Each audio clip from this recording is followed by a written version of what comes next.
Sebanyak 160 peserta dari unsur pemerintah Kota Administrasi Jakarta Selatan, PKK, pelajar, dan unsur terkait lainnya, mengikuti workshop ekoenzim dalam Gerakan Nasional Bersih Sungai 2026, yang dilakukan di Aula Kantor Kecamatan Mampang Perapatan, Jakarta Selatan, Kamis 18 Juni. Kegiatan hari ini adalah workshop ekoenzim. Kita diajarkan untuk membuat ekoenzim yang dihasilkan dari sisa-sisa buah yang ditemu dengan kolase, dan itu nanti dimasukkan ke dalam tabung, dicampur air, tunggu selama 30 hari, dan nanti hasilnya itu sangat berguna bagi kegiatan-kegiatan olahraga seperti buat cairan ngepel, lalu untuk membersihkan sungai supaya aromanya tidak bau seperti itu. Dilakukan serentak oleh komunitas seluruh Bunda Milenial. Dan ini memang sangat penting sekali untuk kita dalam rangka menjaga lingkungan sekitar maupun dalam menjaga lingkungan Jakarta. Yang mungkin kita akan menggalakkan kegiatan pembuatan ekoenzim ini di tingkat kelurahan bahkan di RW supaya masyarakat di bawah sana juga bisa menjaga lingkungan di lingkungan masing-masing minimal, karena ini untuk menjaga kesehatan keluarga, kesehatan rumah. Hari ini saya ditemani oleh Pak Asisten dan Ibu dan Ibu Seko dan dari komunitas ekoenzim Jakarta Selatan tadi, dan kita dipandu oleh komunitas ekoenzim pusat yang sedulur Bunda Milenial tadi. Harapan saya masyarakat bisa menggalakkan pembuatan ekoenzim ini dengan memanfaatkan sisa-sisa dari molase seperti molase tadi dibuat dari limbah gula dan nanti dicampur sama sisa-sisa buah dan ditunggu selama 3 bulan, dan itu kan kalau sampah-sampah buah itu kita mesti akan temukan tiap hari itu, dan nanti jadi kita juga mengirit pembuangan sampah dan menjaga lingkungan sekitar.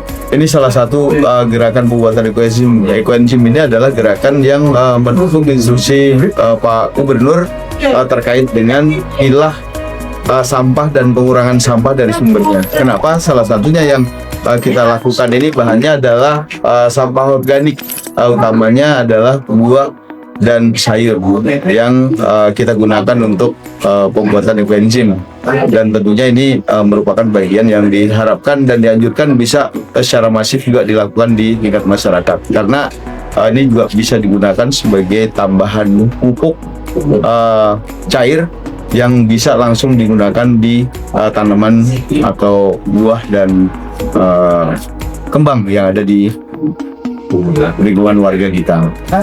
Terkait dengan instruksi Pak Gubernur terkait dengan pilah dan kurangi sampah dari sumbernya, bahwasannya kami berharap warga ikuti anjuran, ikuti saran, dan tentunya ikuti edukasi dan sosialisasi dari para lurah dan Pak Camat terkait dengan pilah sampah dari sumber dan kurangi sampah dari sumbernya. Dan saat ini Jakarta Selatan sedang gencar-gencarnya Pak Lurah Pak Camat ini untuk membuat tebah atau biopori jumbo, dan ini tentunya perlu tempat dan perlu dukungan dari semua elemen masyarakat, utamanya RT, RW, dan warga yang kira-kira mempunyai lokasi dan lahan yang mencukupi.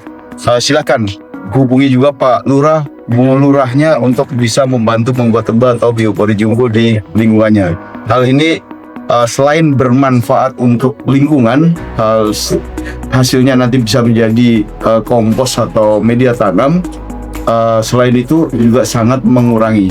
Di akhir Juli nanti kita hanya kebagian 400 ton yang kita kirim ke Bantar Gebang, sehingga yang kita kirim ini dimungkinkan hanya residu saja. Jadi ada 3 jenis sampah. Yang pertama adalah organik yang diharapkan bisa dikelola dan diolah warga di tingkat kelurahan dan di tingkat RT RW untuk jadi kompos atau media tanam.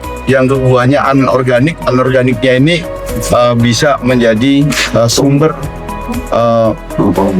penghasilan yang lain karena bisa di recycle atau di reuse.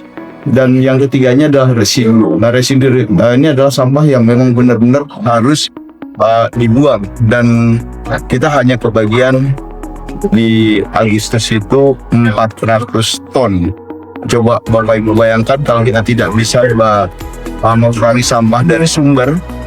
Saat ini kondisi normal itu kurang lebih 1.200 ton. Nah, di Agustus nanti hanya sepertiga yang kita bisa buang, dan itu hanya residu. Oleh karenanya mohon bantuan dukungan, kiranya warga secara masif bisa memilah dan mengurangi sampah dari sini.